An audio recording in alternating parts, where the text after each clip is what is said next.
राजा विक्रमादित्य ने एक बार फिर बेताल को पेड़ से उतारा और अपने कंधे पर डालकर चल पड़े।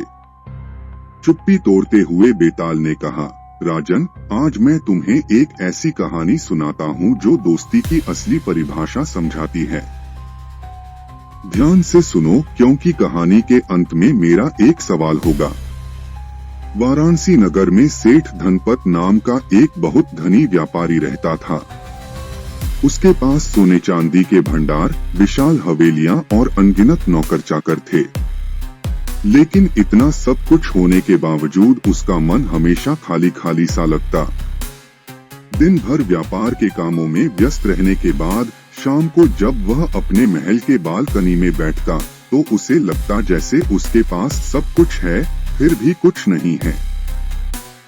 एक दिन उसने अपने मंत्री से कहा, मेरे पास धन की कोई कमी नहीं, लेकिन मेरे पास कोई ऐसा नहीं जिसे मैं अपना सच्चा दोस्त कह सकूं। सभी लोग मेरे पास सिर्फ मेरे धन के लिए आते हैं।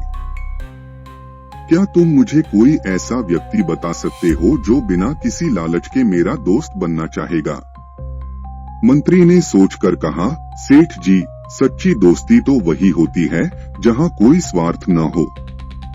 मैं आपके लिए ऐसे व्यक्ति की तलाश करता हूँ। मंत्री ने पूरे शहर में खोज की। उसने अमीरों, विद्वानों और व्यापारियों से बात की, लेकिन हर कोई सेठ की दोस्ती में अपना फायदा देख रहा था। अंत में वह शहर के बाहर एक छोटे से गांव में पहुंचा, जहां गोपाल नाम का एक गरीब किसान रहता था। गोपाल के पास सिर्फ एक छोटी सी झोपड़ी और 2 बैल थे, जिनकी मदद से वह खेत जोतकर अपना गुजारा करता था।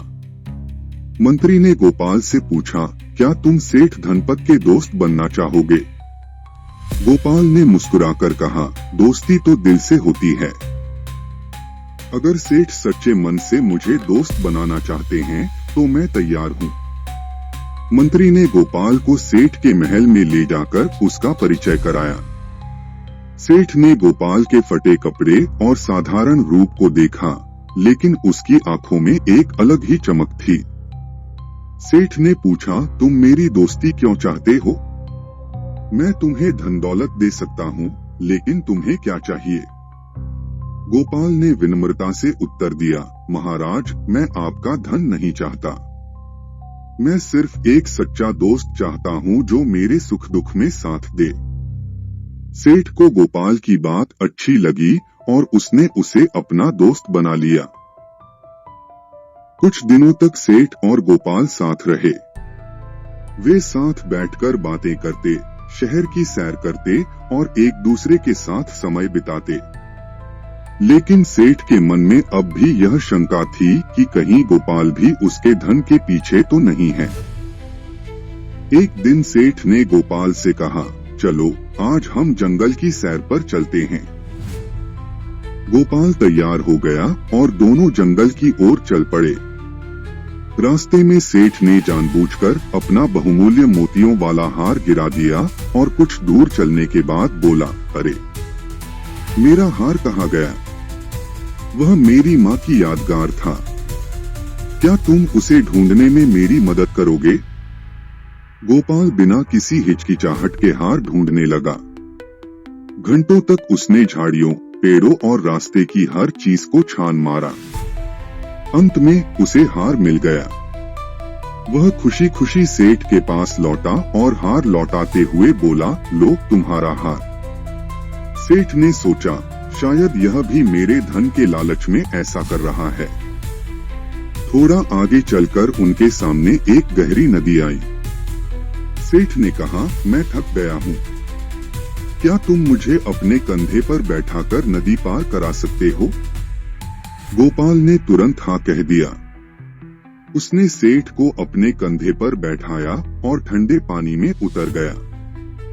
नदी का बहाव तेज था और पानी काफी गहरा था, लेकिन गोपाल ने हार नहीं मानी। वह धीरे धीरे आगे बढ़ता रहा।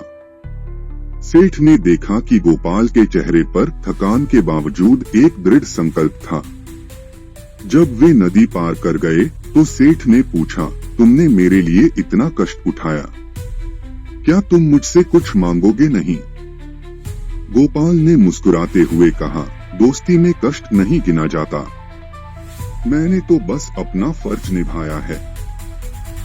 सेठ का दिल भर आया, लेकिन उसने फिर भी एक आखिरी परीक्षा लेने का निश्चय किया। कुछ दिनों बाद सेठ ने बीमार होने का नाटक किया।